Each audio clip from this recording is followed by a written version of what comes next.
ప్రజా ఎన్కౌంటర్ ప్రజాక్షరం తీసుకుందాం ఒకసారి.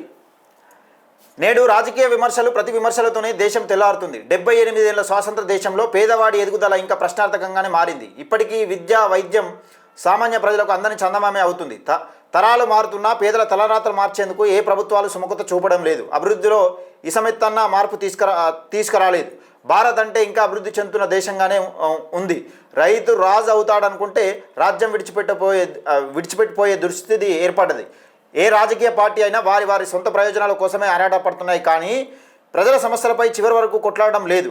చరిత్రలో ఎప్పుడు ఒక్క నాయకుడు పేరే లిఖించబడి ఉన్నట్టు ఏ పేజీలో లేదు. ఈ అవినీతి రాజకీయాల నుండి ప్రజలు మార్పు కోరుకుంటున్నారు. ఒక స్థిరమైన కార్యదీక్షుడైన నాయకుడి కోసం ఈ సమాజం ఎదురు చూస్తున్నది. దేశం అభివృద్ధి పథంలో నడిపించే ప్రభుత్వం కోసం సంపన్న ప్రజానికం కళ్ళు పెద్దవిగా చేసుకొని చూస్తుందంటూ పెద్దపల్లి రాజన్న. ఈ రాజకీయ పార్టీలు ఎవ్వి కానీ వాళ్ళ స్వలాభం కోసం, ప్రజల స్వలాభం కోసం, వాళ్ళ పార్టీలు అధికారంలో తీసుకురావడం కోసం ఎలాంటి స్కీములు అయినా తీసుకొచ్చి ప్రజలను ఒక సోమరిపోతులు చేసే కార్యక్రమం చేస్తూ ఉన్నాయి. మనం చూస్తూ ఉన్నాం.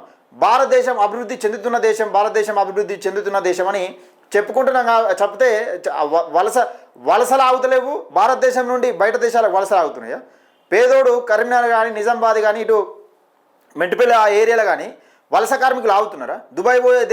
దుబాయ్ దేశం పోయి బతికే వలసలు ఆగుతున్నాయా? ఆగుతలేవు కదా.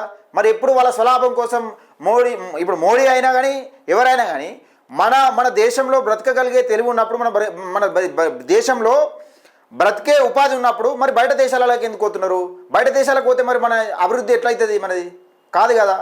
నిజంగా వాళ్ళ స్వలాభం కోసమే పార్టీలు అధికారంలోకి వస్తున్నాయి తప్పితే ప్రజల స్వలాభం కోసం, ప్రజలను ఉద్దేశించి ఈ పరిపాలన చేస్తలేవు. ఒక మంచి నాయకుడి కోసం చూస్తున్నాయంటూ పెద్దపల్లి రాజన్న ప్రజాక్షరం.